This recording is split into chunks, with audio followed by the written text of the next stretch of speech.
my God. This is amazing. This is fantastic. 1, 2, 3, 4. Adi Roach can scarcely believe work has almost been finished on the building project that will, for the first time ever in Belarus, keep children from being locked up in adult mental asylums as soon as they reach 18. Two remarkable young men, both named Sasha, will be given the first house in this new complex. Yeah, that's great. I love the view of the orchard out there.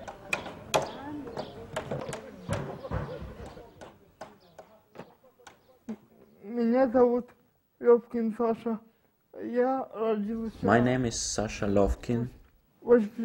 I was born in 1988 in Pankratovka village. I want to become a writer, but I'm disabled and have so strong obstacles. I'm trapped in my body. Sasha Lovkin was just 9 months old when his father died by suicide. Sasha Haldiu was abandoned at birth and has never been able to trace his family. Both were horrified at the prospect of being locked up for life in Saltanovka Mental Asylum, 150 kilometers away. I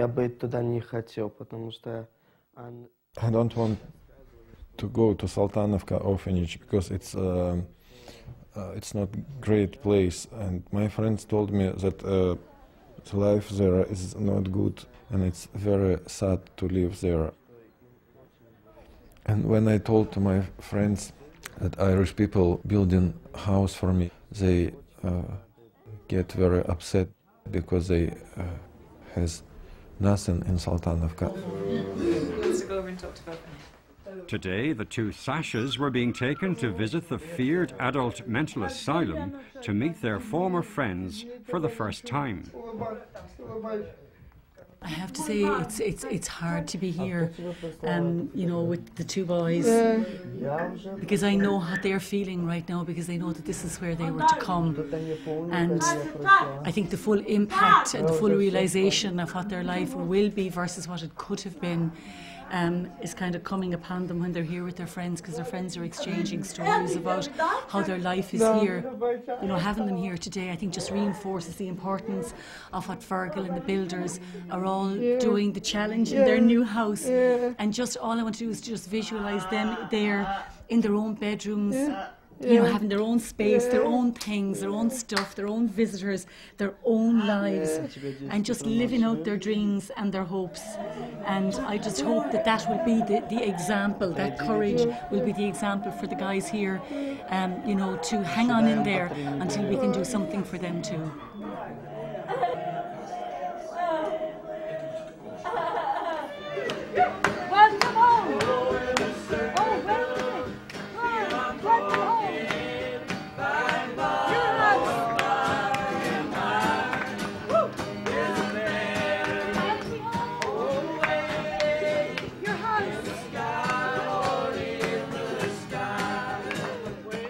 These two boys are making history. They're the first people with disability with special needs in Belarus that are allowed to live independently. The other scenario for them would have been like living in hell. And they both know what that hell is like because they have visited there. This is the moment that our boys, the two Sashas, have waited for all of their lives, to enter their own home. But to get us to this place, you've had to come on a long journey, lads, a long journey of loneliness, a lot of pain, a lot of suffering. You can be that painter, you can be a philosopher, you can be a writer, Sasha, you can be anything you want to be.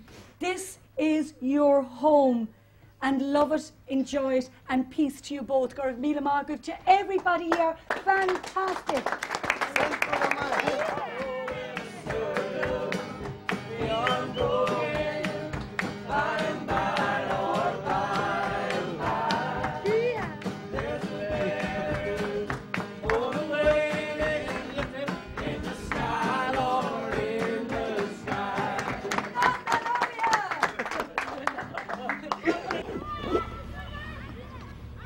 runaway children who flee from broken and abusive homes are part of the darker side of life here. Most end up in state-run orphanages.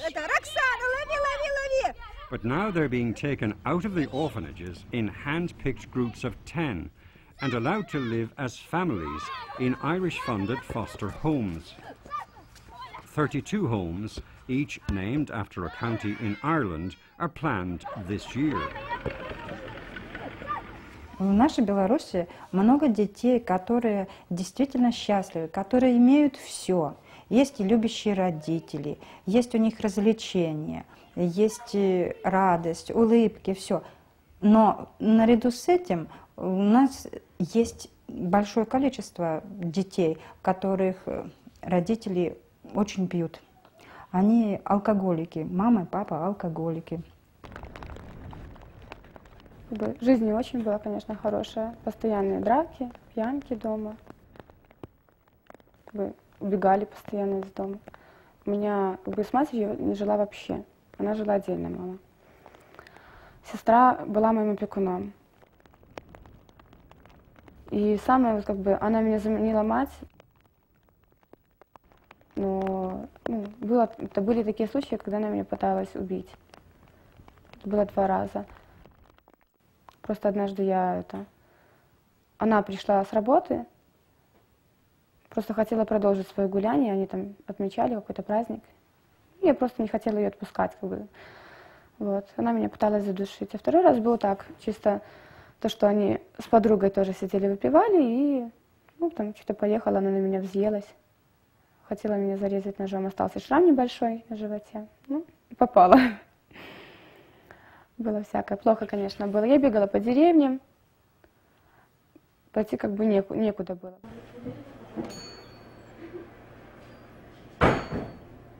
У меня была мама, был папа, и братья. Моя мама пила очень много, и папа.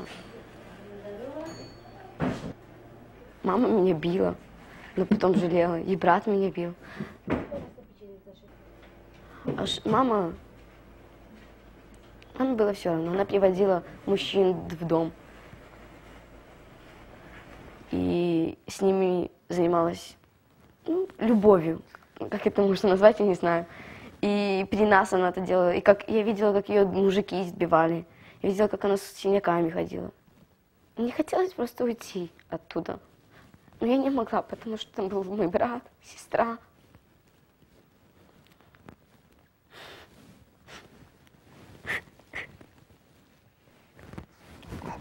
There are countless children, countless Olyas, countless Nastias all around, dotted around this country as an impact on the economic backdrop to the situation that was created by Chernobyl in 1986. And I would love to be able to think that homes such as this one that we are here in Lipin village, that this would be something that we could replicate throughout the country. And if I was to say what's in my heart, it would be a real belief that it's one by one we will shut down the orphanages. This is just such a fantastic alternative to an otherwise almost unthinkable kind of a life that these children would live.